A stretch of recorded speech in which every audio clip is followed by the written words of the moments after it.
ನಮಸ್ಕಾರ ಸ್ನೇಹಿತರೆ, ನಾವೀಗ ನೋಡ್ತಾ ಇರುವ ಕೃತಿ ಮ್ಯಾಥ್ಯೂ ಆರ್ನಾಲ್ಡ್ ಅವರು ಬರೆದ ದ ಸ್ಟಡಿ ಆಫ್ ಪೊಯೆಟ್ರಿ. ಈ ಕೃತಿಯು 19ನೇ ಶತಮಾನದಲ್ಲಿ ಬಹಳ ಪ್ರಸಿದ್ಧಿಯನ್ನು ಪಡೆದಿತ್ತು. ಮ್ಯಾಥ್ಯೂ ಆರ್ನಾಲ್ಡ್ ಅವರು 19ನೇ ಶತಮಾನದ ಪ್ರಸಿದ್ಧ ವಿಮರ್ಶಕಾರರಲ್ಲಿ ಒಬ್ಬರಾಗಿದ್ದರು. ಇವರ ಪ್ರಸಿದ್ಧ ವಿಮರ್ಶಾತ್ಮಕ ಕೃತಿಯೇ ದ ಸ್ಟಡಿ ಆಫ್ ಪೊಯೆಟ್ರಿ. ಕೃತಿಯ ಆರಂಭಕ್ಕೂ ಮೊದಲು ಕವಿಯ ಪರಿಚಯವನ್ನು ಮಾಡಿಕೊಳ್ಳೋಣ.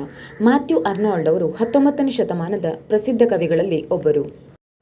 ಇವರನ್ನು ಆಧುನಿಕ ಇಂಗ್ಲಿಷ್ ಸಾಹಿತ್ಯದ ವಿಡಂಬನಾತ್ಮಕ ಕೃತಿಗಳ ಪಿತಾಮಹ ಎಂದೇ ಕರೆಯುತ್ತಾರೆ.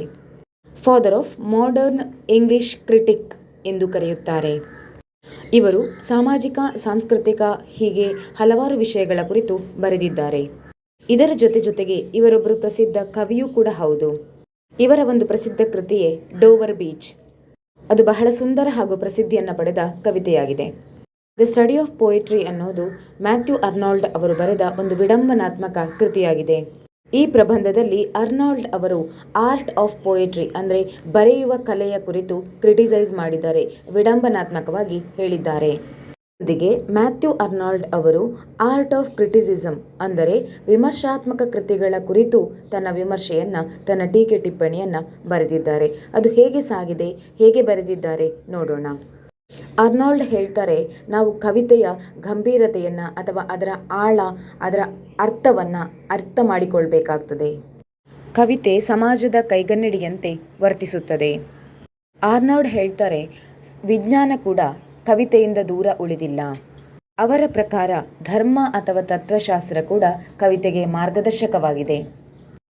ಕವಿಯ ಪ್ರಕಾರ ಮನುಷ್ಯ ಪೊಯೆಟ್ರಿಯಲ್ಲಿ ಅಂದರೆ ಕವಿತೆಯಲ್ಲಿ ತನ್ನ ಸಂತೋಷವನ್ನು ಹುಡುಕುತ್ತಾನೆ.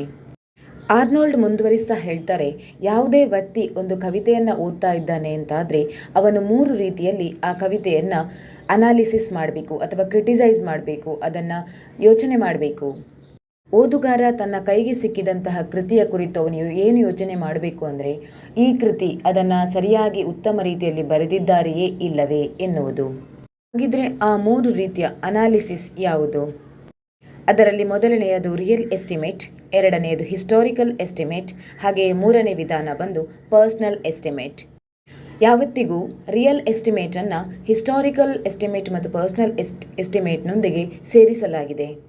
ಆರ್ನಾಲ್ಡ್ ಯಾವತ್ತಿಗೂ ಈ 3ರಲ್ಲಿ ರಿಯಲ್ ಎಸ್ಟಿಮೇಟಿಗೆ ಅಂದರೆ ನಿಜವಾದ ಸತ್ಯವಾದ ವಿಮರ್ಶೆ ಏನಿದೆ ಅದಕ್ಕೆ ತುಂಬ ಮಹತ್ವವನ್ನು ಕೊಡ್ತಾರೆ.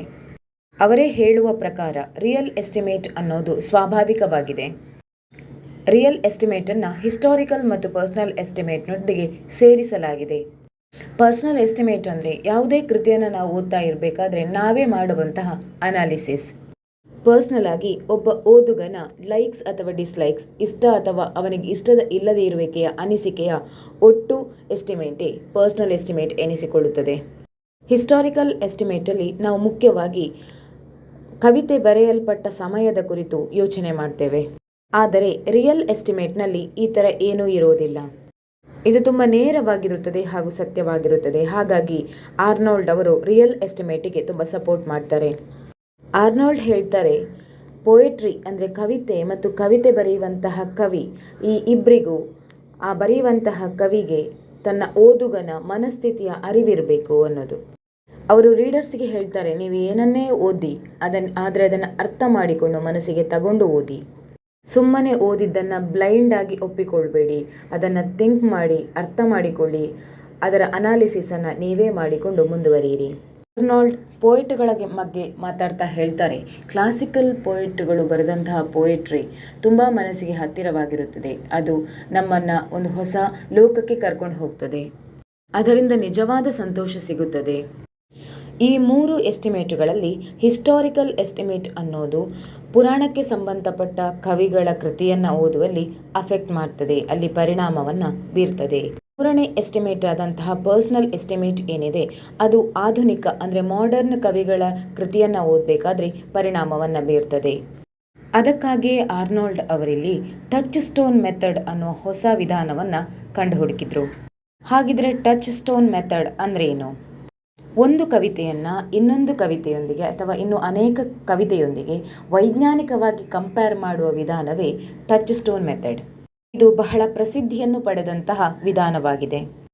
ಮುಂದುವರಿತಾ ಆರ್ನಾಲ್ಡ್ ಅವರು ಫ್ರೆಂಚ್ ಪೊಯೆಟ್ರಿಯ ಕುರಿತು ಹೇಳ್ತಾರೆ. ಯಾವ ರೀತಿಯಲ್ಲಿ ಫ್ರೆಂಚ್ ಪೋಯಿಟ್ರಿಯಿಂದಾಗಿ ಫ್ರೆಂಚ್ ಕವಿತೆಯಿಂದ ಇಂಗ್ಲೆಂಡ್ ಮೇಲೆ ಪ್ರಭಾವ ಬೀರಿತು.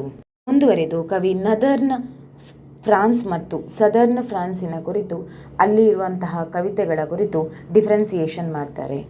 ಸದರ್ನ್ ಫ್ರಾನ್ಸ್ನ ಪೋಯಿಟ್ರಿಯ ಇನ್ಫ್ಲುಯೆನ್ಸ್ ಇರೋದು ಇಟಾಲಿಯನ್ ಲಿಟರೇಚರ್ನ ಮೇಲೆ, ಅಂದರೆ ಇಟಾಲಿಯನ್ ಸಾಹಿತ್ಯದ ಮೇಲೆ ಸೌತ್ ಭಾಗದ ಅಂದರೆ ದಕ್ಷಿಣ ಫ್ರೆಂಚ್ ಭಾಗದ ಕವಿತೆಗಳ ಪ್ರಭಾವ ತುಂಬ ಇತ್ತು. ಆದರೆ ನಾರ್ದರ್ನ್ ಫ್ರೆಂಚಿನ ಪೋಯಿಟ್ರಿಗಳು ಏನಿದೆ ಅದು ಇಡೀ ಯುರೋಪನ್ನು ಡಾಮಿನೇಟ್ ಮಾಡಿದೆ. ಈ ಡಾಮಿನೇಷನ್ ನಡೆದಿರುವಂಥದ್ದು 12 ಹಾಗೂ 13ನೇ ಶತಮಾನದಲ್ಲಿ. ಹೇಗೆ ಇಂಗ್ಲೆಂಡಿನಲ್ಲಿ ಆಂಗ್ಲರನ್ನು ಹೊರತುಪಡಿಸಿದ ಒಂದು ಸಾಹಿತ್ಯದ ವಿಧಾನ ಬೆಳವಣಿಗೆ ಹೊಂದಿತು ಅನ್ನೋದನ್ನು ಆರ್ನಾಲ್ಡ್ ಎಕ್ಸ್ಪ್ಲೇನ್ ಮಾಡ್ತಾರೆ. ಫ್ರಾನ್ಸ್ ಸಾಹಿತ್ಯದಲ್ಲಿ ತುಂಬ ರೊಮ್ಯಾಂಟಿಕ್ ಪೋಯಿಟ್ನ ಪ್ರಭಾವಗಳಿತ್ತು. ಇದರಲ್ಲಿ ಲೇಕ್ ಆಫ್ ಸೀರಿಯಸ್ನೆಸ್ ಇತ್ತು ಮತ್ತು ಹೈ ಟ್ರುತ್ ಕಡಿಮೆ ಇತ್ತು. ಸತ್ಯವಾದ ಮಾತುಗಳಿಗೆ ಮಾರ್ಗಕ್ಕೆ ಅವಕಾಶ ಇರಲಿಲ್ಲ. ಕೃತ್ರಿಮ ಅಂದರೆ ಸಮಾಜಕ್ಕೆ ವಿರುದ್ಧವಾದ ನಡವಳಿಕೆಗಳಿಗೆ ತುಂಬ ಸಪೋರ್ಟ್ ಇತ್ತು. ಮುಂದುವರೆದು ಆರ್ನಾಲ್ಡ್ ಚಾಸರ್ ಬಗ್ಗೆ ಮಾತಾಡ್ತಾರೆ. ಚಾಸರ್ ಅವರಿಗೆ ಇಟಾಲಿಯನ್ ಮತ್ತು ಫ್ರೆಂಚ್ ಎರಡೂ ಸಾಹಿತ್ಯದ ಪ್ರಭಾವವಿತ್ತು. ಚಾಸರ್ ಅವರ ಪೋಯಟ್ರಿಯ ಅನುಭವಗಳೇನಿತ್ತು ಅದು ರಿಯಲ್ ಎಸ್ಟಿಮೇಟ್ನ ಪ್ರಭಾವವಾಗಿತ್ತು.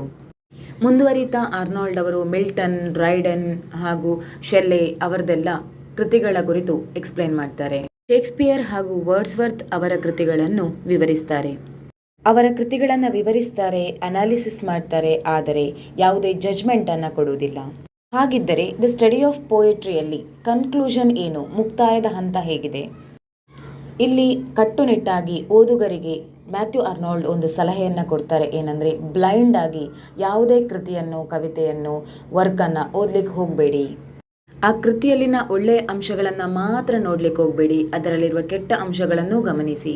ಇದರೊಂದಿಗೆ ಆರ್ನಾಲ್ಡ್ ರಿಯಲ್ ಎಸ್ಟಿಮೇಟನ್ನು ಬಹಳ ಪ್ರೋತ್ಸಾಹ ನೀಡಿದರು. ಅದರೊಂದಿಗೆ ಟಚ್ ಸ್ಟೋನ್ ಮೆಥಡಿಗೂ ತುಂಬ ಸಪೋರ್ಟ್ ಮಾಡ್ತಾರೆ.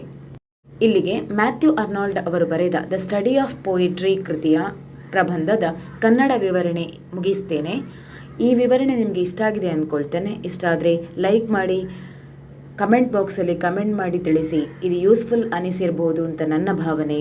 ಚಾನಲ್ ಸಬ್ಸ್ಕ್ರೈಬ್ ಮಾಡಿ. ಧನ್ಯವಾದಗಳು.